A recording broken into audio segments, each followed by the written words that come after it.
বন্ধুরা সবাই কেমন আছো? গৃহকোণ ফ্যামিলির তরফ থেকে সবাইকে স্বাগত জানাই। তো এখন বাজে 10টা 10। তো সকালে তাড়াতাড়ি উঠে পড়েছি, রেডি হয়ে গেছি। আজ যাব টু বাপের বাড়িতে। তো সারাদিন ভিডিও দেখতে থাকো, আজকে সারাদিন কি করছি না করছি আজকে সবটাই তোমাদের সামনে নিয়ে আসবো। তো ভিডিওটা কেউ স্কিপ করবে না। আর আজকে যেহেতু বাপের বাড়িতে যাওয়ার আছে, তো সারাদিন যেটুকুনি পারবো আমি ভিডিও করব, তোমাদের সামনে সবটাই নিয়ে আসবো। তো আজকে সারাদিনের ব্লগটা আজকে দেখতে থাকো সবাই। চলো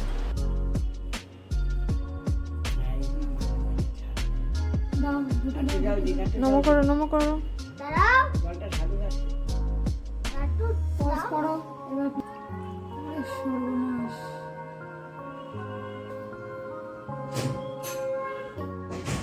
একটু তুমি ঠাকুর গণপতি বাপ্পাকে একটা গান করে শুনিয়ে দাও না সকালে। ওম গঙ্গানা পাতায় বলে দাও। এদিকে হাত জড়ো করে বলো।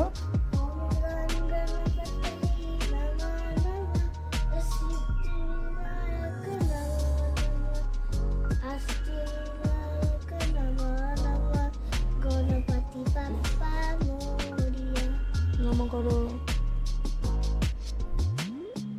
কৃষ্ণ গোবিন্দ হরে মুরারি হে নাথ নারায়ণ বাসুদেব শ্রী কৃষ্ণ গোবিন্দ হরে মুরারি হে নাথ নারায়ণ বাসুদেব পিতুমাতি স্বামী সখা হমারে পিতুমাতি স্বামী সখা হমারে হে নাথ নারায়ণ বাসুদেব কৃষ্ণ গোবিন্দ হরে মুরারি হে নাথ নারায়ণ বাসুদেব।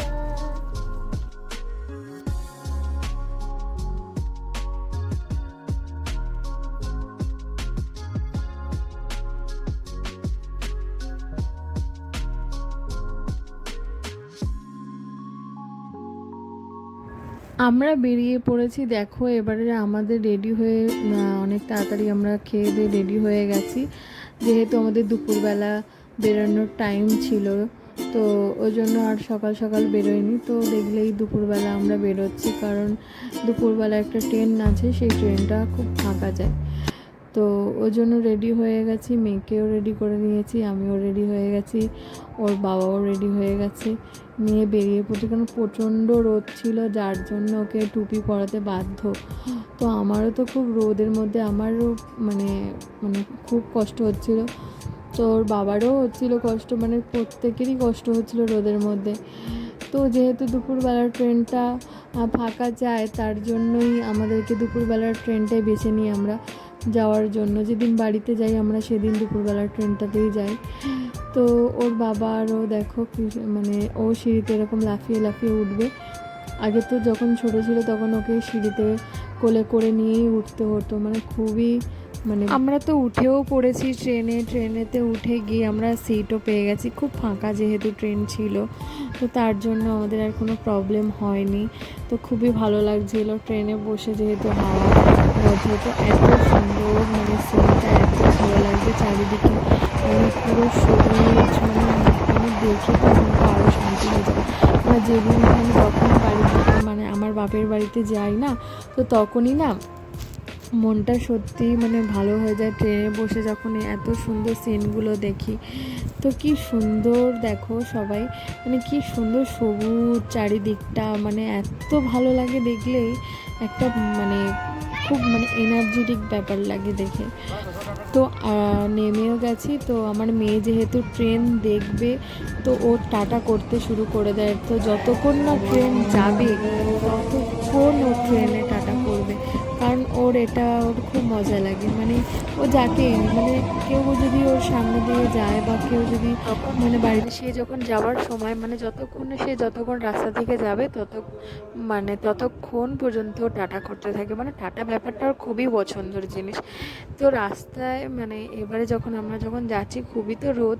তো দেখো তোমরা, ওর বাবা আগে হাঁটছে আর ও না পেছনে পেছনে হাঁটছে। কারণটা জিজ্ঞাসা করলাম, তো বলল যে হ্যাঁ আমি আগে হাঁটছি এটাই কারণ, যাতে ওর গায়ের যাতে না রোদ লাগে। তো ওর গায়ে রোদ না লাগার জন্য ওর বাবা আগে হাঁটছে, কারণ রোদটা প্রচণ্ড খুব চড়া ছিল, ওর যাতে কষ্ট না হয়, তো ওইভাবে ও হাঁটছে। মানে কীরকম, মানে এত কেয়ার করে ও, খুবই ওর মেয়েকে কেয়ার করে।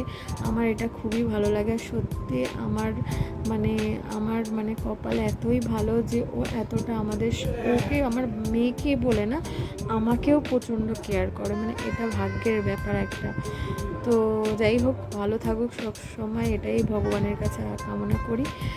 তো বাড়িতে কাছাকাছি চলেও এসেছি, বাড়িতে ঢুকবো। তো কি সুন্দর এরা স্নান করে দাঁড়িয়ে কি সুন্দর নিজেদের গাগুলো মানে ঝাড়ছে, মানে ভালো লাগে দেখে।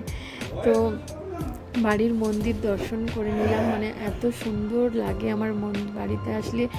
আমার মন্দিরটা আমার সব থেকে প্রিয়, এই আমার বাড়ির মন্দির। তো বাড়িতে এসে আমার মেয়ে তো খুবই মজা পেয়েছে, দৌড়ে দৌড়ে আগে চলে গেছে সবার সঙ্গে দেখা করবে। তো নেক্সট ভিডিওতে আবার তোমাদের সঙ্গে দেখা হবে। তো দেখো কি সুন্দর ভিউ, আমার বাড়ির ছাদের উপর থেকে আমি ভিউটা নিয়েছি।